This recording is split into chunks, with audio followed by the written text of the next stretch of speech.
संत कहते हैं माँ ने बालक के गले में कंठी बांध दी और तुलसी बांध करके मैया ने पीले कपड़े पहना दिए, तिलक लगा दिया, बहला रही थी। लेकिन बालक ने सोच लिया जब मेरा असली पिता नहीं है तो असली से मिलने जाऊंगा। बालक ध्रुव जी रात्रि में निकल गए महाराज।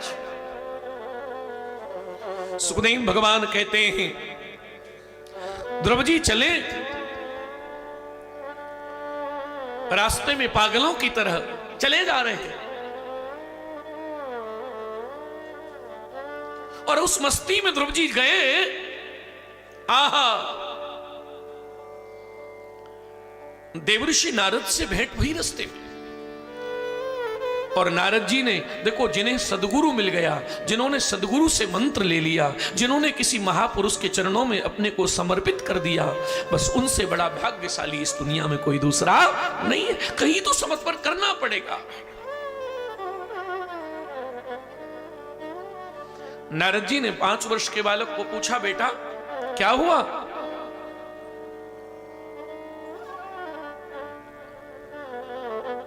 हंस के बोले मैं भगवान से मिलने जा रहा हूं, अपने पिता से मिलने जा रहा हूं।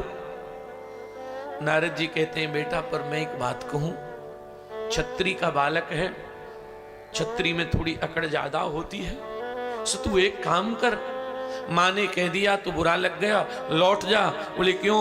बड़े बड़े ऋषि मुनि तपते हैं, उन्हें तो भगवान नहीं मिलते, तुझे भगवान मिलेंगे। एक संत कहते थे, ध्रुव जी ने चरण छूकर नारद जी से कहा, बाबा आप, नारद जी ने कहा मेरा नाम नारद है।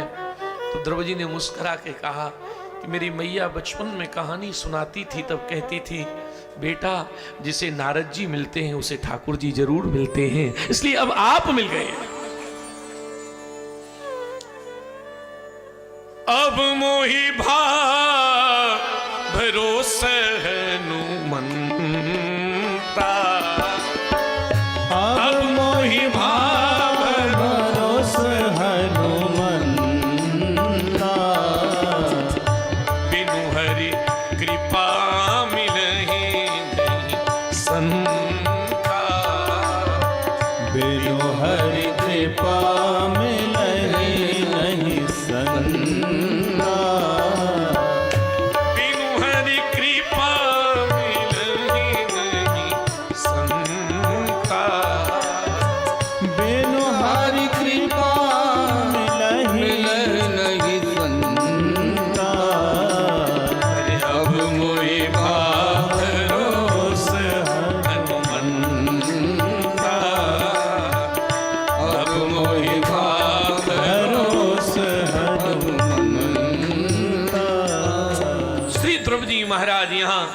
नारद जी से कहा। नारद जी ने कहा बेटा,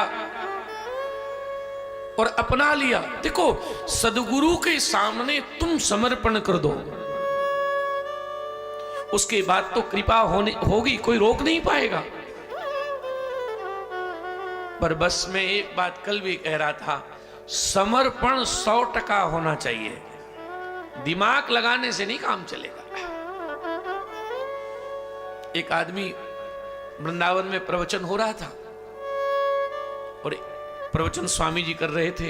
एक आदमी आया, उसने कहा महाराज जी आज से मैंने आपको अपना गुरु मान लिया, और सुनो आपके लिए 100% अब मैं समर्पित हो गया। स्वामी जी देखा ही नहीं उसकी ओर, बस कहा ठीक है। वो आदमी आगे बैठ गया, समर्पित हुआ था, खड़ा हो गया। स्वामी जी ने 2 घंटे प्रवचन किया और 2 घंटा जब भय सो एकदम बोला कि महाराज कैसे गुरुजी हो आप, 2 घंटे से हम खड़े हैं, एक बार ये भी नहीं कहा कि बाबू बैठ जाओ, और सबकी ओर देख रहे हो, हमारी ओर देख भी नहीं रहे हो। तो स्वामी जी ने कहा तुम तो कह रहे थे जिंदगी भर का समर्पण किया, ये तो 2.25 घंटे का निकला। 2.25 घंटे में धैर्य टूट गया। समर्पण कहना बहुत सरल है साहब, पर होना बहुत कठिन है। उसके बाद मेरा कुछ अपना नहीं रहता, फिर मेरा सदगुरु जहां मेरा प्रेम है, हा? जैसा वो चलाए, जैसी उसकी इच्छा हो।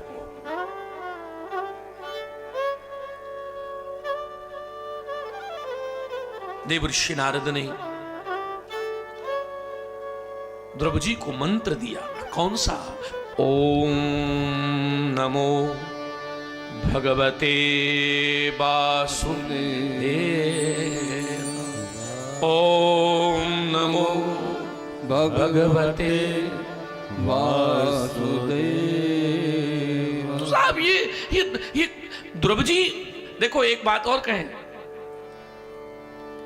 यहां 30-30, 40-40, 50-50, 60-60 साल हो गई, माला भी जप रहे हैं, पर माला जपते में भी माला चलती है और ध्यान कहां रहता है? कैमरे वाला क्या कर रहा है? इस कैमरे वाले की एक बहुत बड़ी कमी है, क्या?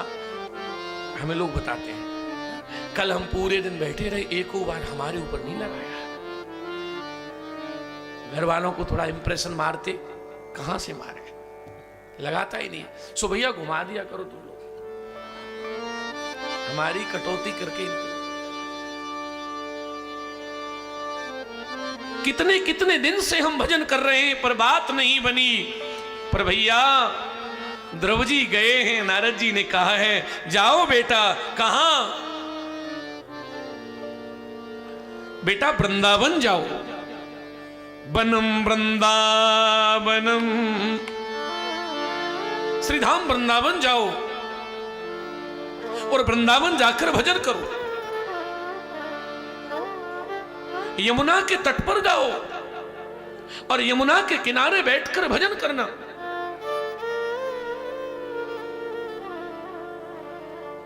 और महाराज श्री ध्रुव जी यमुना के किनारे पहुंचे। मैं सज्जनों बस आपसे एक ही बात कहूंगा, क्योंकि आज कथा बहुत है, कि 1 महीने ध्रुव जी क्या नियम है, 3 दिन के बाद कैथ और बेल के फल खाते हैं। 3 दिन के बाद।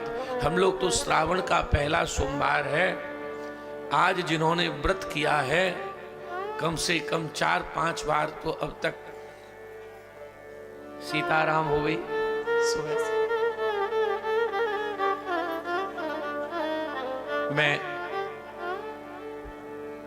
1995-96 में 2 वर्ष मेरा जयपुर में बहुत जाना रहा। वहां चांदपोल गेट जगह है, वहां हमारे एक प्रेमी थे और उनके घर में अपने को डेरा मिलता था। तो वो माताजी जो थी वो हमसे कहती थी कि पंडित जी 94-95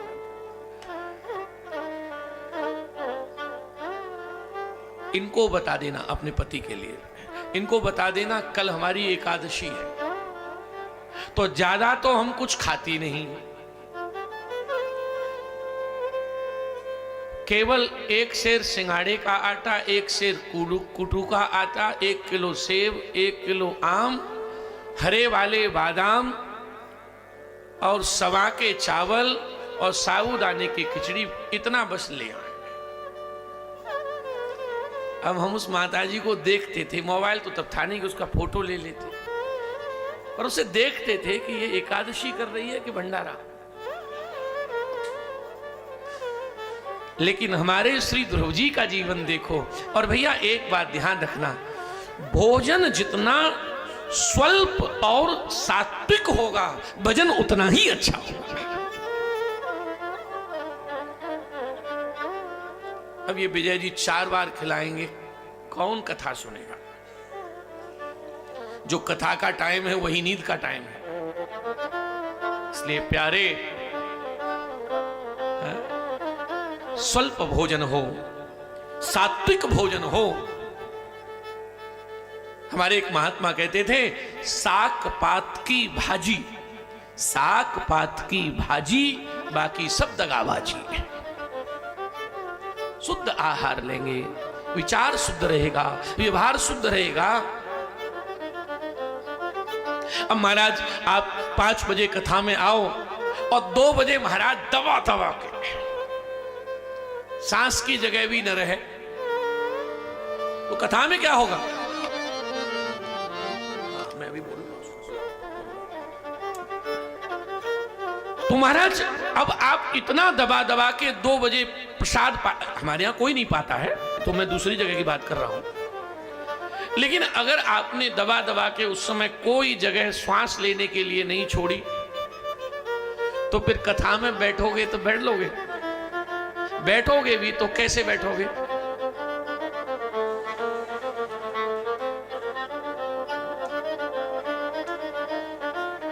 गुरुजी शिष्य के यहां गए, एक चेला साथ गया, तो गुरुजी ने भोजन किया और भोजन इतना कर लिया कि ये गर्दन ना मुड़े, गर्दन मुड़े नहीं। तो गुरुजी जब भोजन करके चले तो उन्होंने कहा, चेला हमारे जूता कहां है? अब नीचे तो मुड़े ही नहीं। चेला उनका भी गुरु था, बोला कि कहीं ऊपर रखे हो तो हम बता सकते हैं। ऊपर हो, नीचे तो नहीं बता सकते, बड़ी तकलीफ है। भोजन ठीक हो, सात्विक भोजन हो, कम भोजन हो।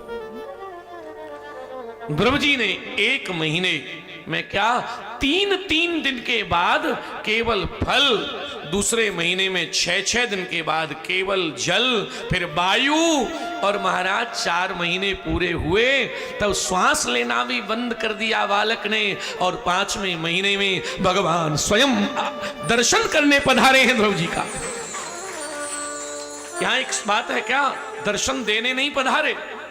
भगवान जब आए तो पूछा कहां जा रहे हो? दर्शन देने। भगवान ने रोकर कहा कि नहीं, ध्रुव जैसे भक्त का दर्शन करने जा रहा हूं। केवल 5 वर्ष की उम्र में मुझे पा लिया।